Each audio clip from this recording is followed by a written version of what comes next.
నేను మీ మాట ప్రకారమే నేను ఏడేడు నేను సంతోషంగా ఆనందంగా సరిపెట్టుకుంటున్నాను. నా బాల బచ్చలందరినీ నేను ఏ ఆపద వచ్చినా నేను కాపాడుతున్నా. నేను ఏ ప్రమాదాలు వచ్చినా కానీ కాపాడుతున్నా నేను. మీరు మాత్రం నా మాటకు మాత్రం ఆచరించట్లేరు. నేను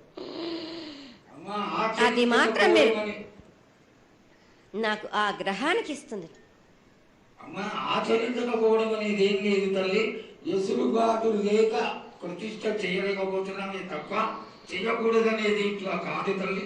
ఒకళ్ళు ఇద్దరు అడ్డుపుల్ల వేసినందువల్ల ప్రతిష్ట ఆగిపోయింది. ఎవరు అడ్డుపుల్ల వేసినా గాని తొలగించేదాన్ని నేను. ఇంకా మాత్రం నేను ఊరుకోను. నేను ఎవ్వరు అడ్డొచ్చినా నేను వాళ్ళను మాత్రం తీసుకుపోయేదే గాని వాళ్ళకు నేను చుక్కలు చూపిస్తాను. ఇంకా మాత్రం నేను మాత్రం ఊరుకోను బాలక. చాలా సంతోషం తల్లి. నువ్వు అండగా ఉండి చేయించుకున్న పక్షంలో తప్పకుండా నీ ప్రతిష్ట చేయించుకుంటాం. ఆగ్రహం వద్దు తల్లి. వాళ్ళు నీ బిడ్డలే, వాళ్ళని కూడా చల్లగా చూడాలి. తర్వాత ఈ సంవత్సరం పసిపిల్లలు బాగా అందరూ ఎలా ఉంటారు. వర్షాలు లేవనుకున్నటువంటి వర్షాలు నువ్వు రాగానే 15 రోజుల్లో ఇంచుమించుగా సరిపడేటటువంటి వర్షాలు కురిసినాయి. కానీ చక్కటి వర్షాలను కురిపించి పాడి పంటలు ఇచ్చి మమ్మల్ని అందరినీ ఆశీర్వదించి నీ యొక్క అనుగ్రహాన్ని తెలియజేయ తల్లి. పాడి పంటలేగా దానికి సమానంగా ఉన్నది బాలకు. గత ఏడు చెప్పినట్టు ఈ ఏడు కూడా మీకు వర్షాలు మాత్రం కుంభ వర్షాలు ఉన్నాయి. జనాలు మట్టుకు జాగ్రత్తగా ఉండాలి. కొట్టుకుపోయే ప్రమాదం కూడా ఉన్నది. అగ్ని ప్రమాదాలు ఉన్నాయి.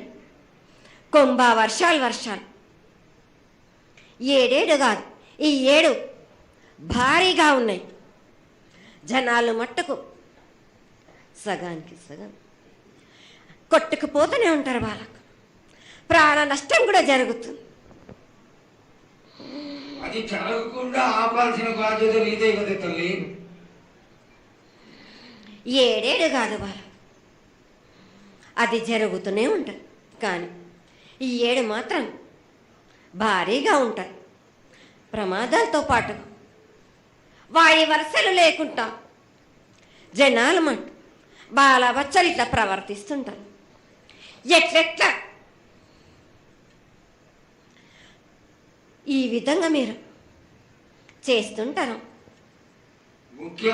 వాయు వరుసలు లేకుండా కళ్ళు తల పైకెక్కి మీరు ఘోరాలు చేస్తుంటే అట్లట్లు మీరు ఈ ఏడు మీరు ప్రమాదాలు జరుగుతూనే ఉంటాయి. ప్రాణ నష్టం కూడా జరుగుతూనే ఉంటాయి. వాళ్ళని మాత్రం నేను మాత్రం వదిలిపెట్టాను. నేను ఈ ఏడు నాకు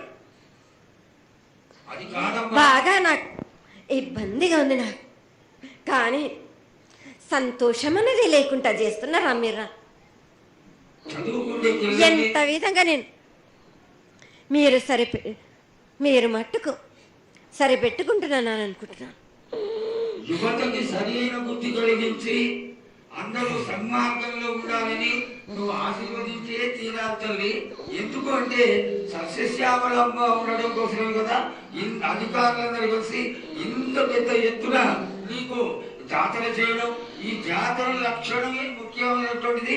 నువ్వు వచ్చి మమ్మల్ని అందరినీ ఆశీర్వదించి పిల్లల్ని సరైన మార్గంలో కొట్టి ఈ యొక్క జాతర అనుగ్రహాన్ని తెలియజేస్తూ తరువాత నువ్వు శాంతి పరిహారాన్ని చేస్తే దాన్ని చేసుకుంటావు తల్లి.